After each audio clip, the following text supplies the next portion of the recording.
नमस्कार, India at 9 में मैं कादम्बिनी शर्मा हूं आपके साथ। तो शुरुआत करते हैं हम राजस्थान की खबर से। राजस्थान के प्रतापगढ़ में महिला को निर्वस्त्र कर घुमाने के मामले में 11 लोग गिरफ्तार किए गए हैं। तमाशबीनों पर भी मिलीभगत का आरोप लगाया जाएगा।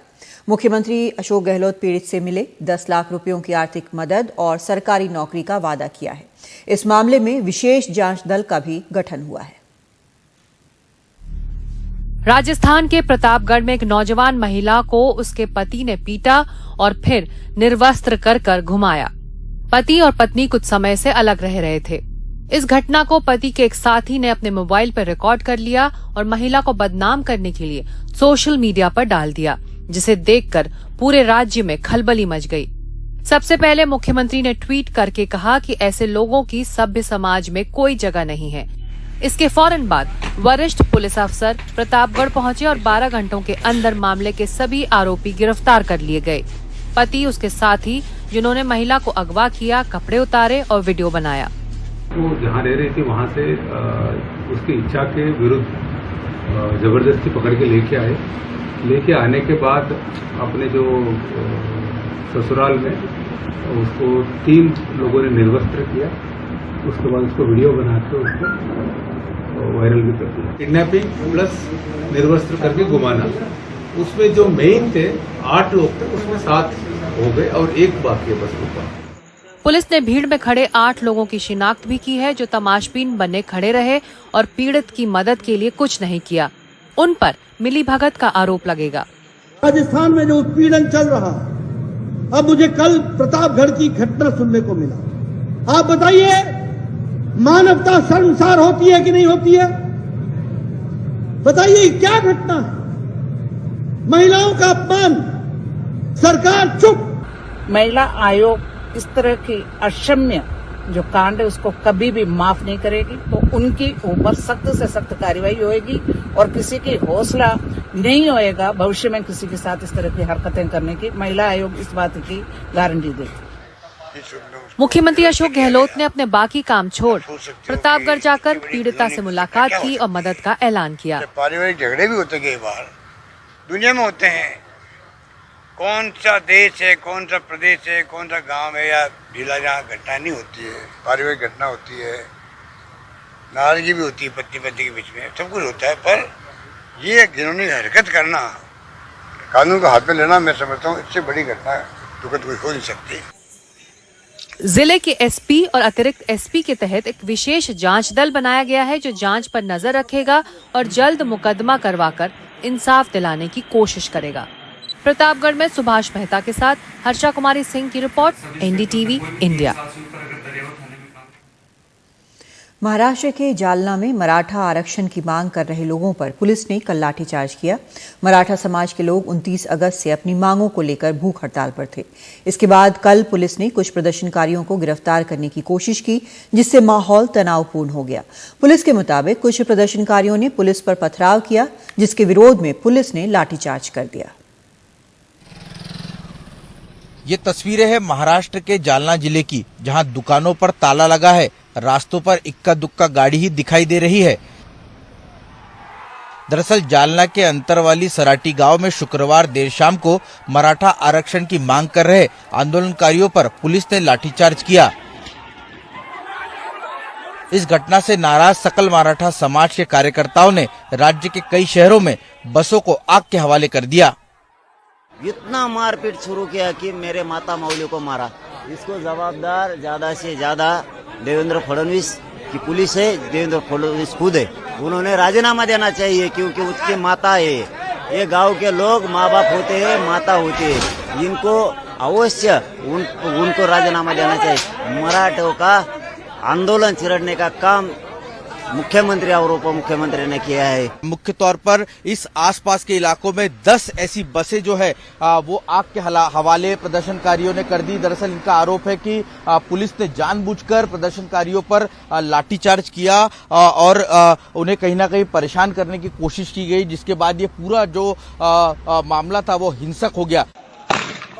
अंतरवाली सराटी गांव में हुई घटना में 45 पुलिसकर्मी जख्मी हो गए, जबकि 2 दर्जन से ज्यादा लोगों को भी चोट लगी है। इन्हीं में से एक है विजय तारंग। पुलिस के साथ हुई झड़प में इनके सर पर चोट आई। आरोप है कि पुलिस ने लाठीचार्ज किसी के आदेश पर किया। पुलिस ने अचानक से बेधुन मारहान चालू की। मारहान बोले तो ऐसी मारहान चालू की कि पुरुष पुलिस ने महिलाओं को मारा, बच्चों को मारा, हमारे 70 साल के माताओं को मारा। हम सिर्फ हमारा हक मांग रहे थे, दूसरा तो कुछ नहीं था, हमारे हाथ में भी कुछ नहीं था। वो पूरे तैयारी से आए थे।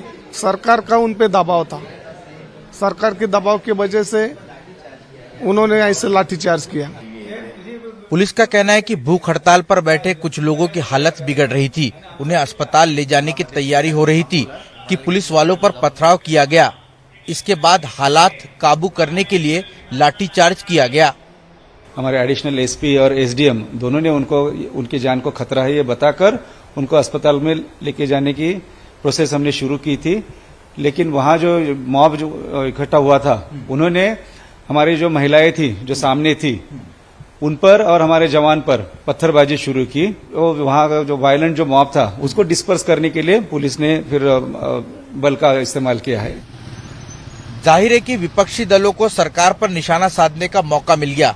शरद पवार और उद्धव ठाकरे दोनों ने जालना पहुंचकर पीड़ितों से मुलाकात की और गृह मंत्री देवेंद्र फडणवीस की जमकर आलोचना की।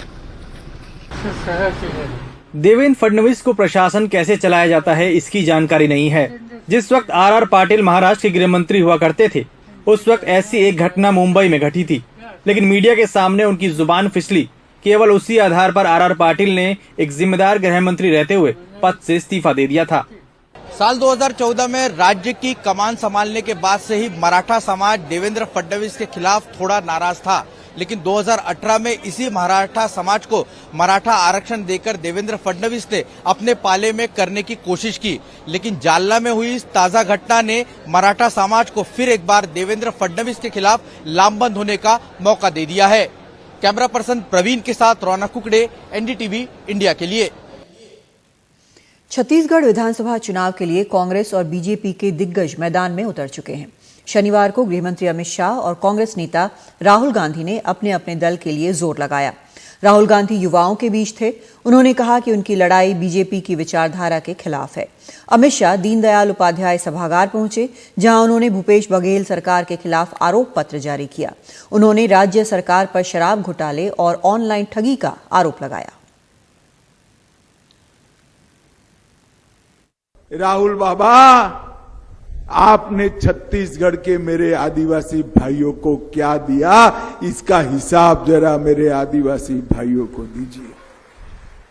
आपकी ये भ्रष्टाचारी सरकार, परिवारवादी सरकार, जातिवादी सरकार मोदी जी को आदिवासियों के काम नहीं करने दी।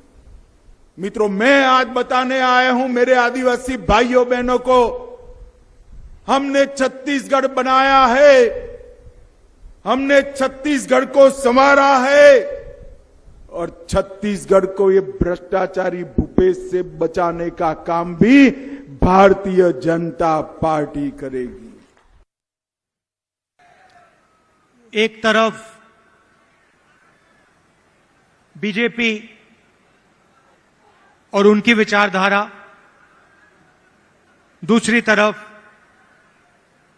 कांग्रेस पार्टी हमारी विचारधारा। उनका काम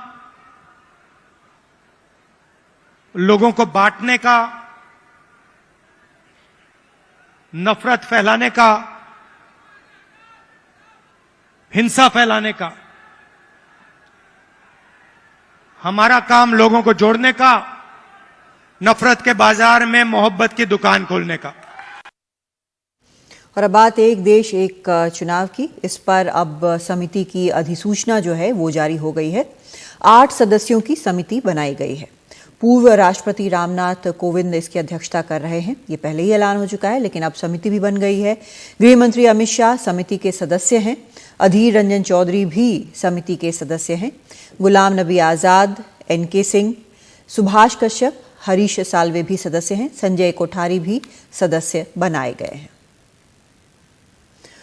और अब रुख करते हैं एक और खबर का। मनी लॉन्ड्रिंग के आरोप में गिरफ्तार जेट एयरवेज के संस्थापक नरेश गोयल को अदालत ने 11 सितंबर तक ईडी रिमांड पर भेज दिया है। बचाव पक्ष ने फ्रॉड सर्कुलर पर हाईकोर्ट का स्टे होने का हवाला देकर गिरफ्तारी को गलत बताया है। मामला कैनरा बैंक से 538 करोड़ रुपए के घोटाले का है, जिसकी जांच सीबीआई कर रही है। ईडी का आरोप है कि नरेश गोयल ने कर्ज जेट एयरवेज के संचालन के लिए लिया, लेकिन उसका इस्तेमाल अपने परिवार और दूसरे कामों के लिए किया। 74 साल के नरेश गोयल को अब 10 दिनों तक ईडी की हिरासत में कर्ज का हिसाब देना होगा। जेट एयरवेज के संस्थापक नरेश गोयल पर आरोप है कि उन्होंने कर्ज जेट एयरवेज के संचालन के लिए लिया, लेकिन उसका इस्तेमाल निजी और दूसरे मद में किया। ईडी ने कोर्ट में बताया कि एयरवेज के संचालन के लिए लिए गए कर्ज में से कंसल्टिंग और प्रोफेशनल फीस के तौर पर 1152 करोड़ रुपए का खर्च दिखाया गया। 2500 करोड़ के करीब रकम जेट की सहायक कंपनी जेट लाइट लिमिटेड को कर्ज के तौर पर दी गई और फिर उस कर्ज को माफ कर धन की हेराफेरी की गई। 9 करोड़ के करीब व्यक्तिगत खर्चे के लिए इस्तेमाल किया गया। कर्ज के पैसे से नरेश गोयल की बेटी नम्रता गोयल के प्रोडक्शन हाउस और घरेलू स्टाफ की सैलरी दी गई। इतना ही नहीं, फर्नीचर और आभूषण खरीदने के लिए भी कर्ज की रकम का इस्तेमाल किया गया। ईडी ने कोर्ट को बताया कि नरेश गोयल की विदेश में कई कंपनियां हैं, उनमें भी पैसे भेजे गए हैं। 2011 से 2019 तक ये सब हेराफेरी की गई है। पैसे कहां गए ये जानने के लिए 14 दिन की ईडी कस्टडी जरूरी है। हालांकि बचाव पक्ष की तरफ से अदालत में नरेश गोयल पर की गई कार्रवाई को यह कहकर गलत बताया गया कि फ्रॉड सर्कुलर के आधार पर चल रही सीबीआई की कार्रवाई पर हाईकोर्ट का स्टे है, फिर ईडी कैसे कार्रवाई कर सकती है। बचाव पक्ष ने अदालत में फॉरेंसिक ऑडिट की कॉपी उन्हें नहीं दिए जाने का मुद्दा भी उठाया। जवाब में ईडी की तरफ से दलील दी गई कि स्टे ईडी की कार्रवाई पर नहीं है। हमारा ये आर्ग्यूमेंट है, हमारा ये कहना है कि एक बार हमने बॉम्बे हाईकोर्ट से ऑर्डर ली है on the basis of fraud circular that we can not be declared fraud without giving an opportunity. That principle must follow. If that is the basis and जो कैनरा बैंक का कंप्लेंट है और FIR उसके base उसका जो वजूद है, जो गंगोत्री है, अगर वही नहीं है तो कैसे इन्वेस्टिगेशन है, यही हमने कहना चाहता है। ईडी के मुताबिक कई बैंकों ने मिलकर जेट एयरवेज को कर्ज दिया था, जिसका 6000 करोड़ रुपया अभी बकाया है। हालांकि कैनरा बैंक ने दिल्ली में एफआईआर दर्ज कराई है, लेकिन सिर्फ 538 करोड़ की धांधली की। सवाल है, कर्ज देने वाली बाकी बैंकें क्यों चुप हैं? मुंबई से कैमरामैन संजय मंडल से सुनील सिंह, एनडीटीवी इंडिया के लिए। एक ब्रेक लेते हैं, आगे देखेंगे आदित्य का सफर।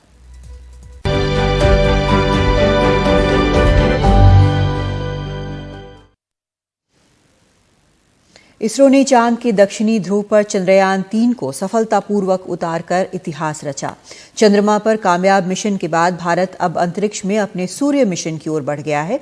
आज दिन में सुबह 11:50 पर श्रीहरिकोटा से पीएसएलवी के जरिए इन मिशन आदित्य L1 को लॉन्च किया गया। सूर्य के अध्ययन के लिए भारत का ये पहला मिशन है।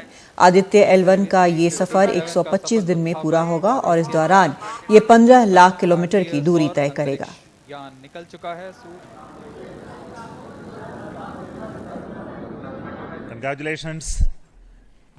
The Aditya L1 spacecraft has been injected in an elliptical orbit of 235 by 19,500 kilometers, which is intended very precisely by the PSLV. Very unique mission mode here, with the upper stage of the PSLV taking 2 burn sequence for injecting the primary satellite for the first time. So I want to congratulate PSLV for such a very different mission approach today to do this mission of Aditya L1 to put it in the right orbit. Now, from now, the Aditya L1 will take its journey after some Earth maneuvers.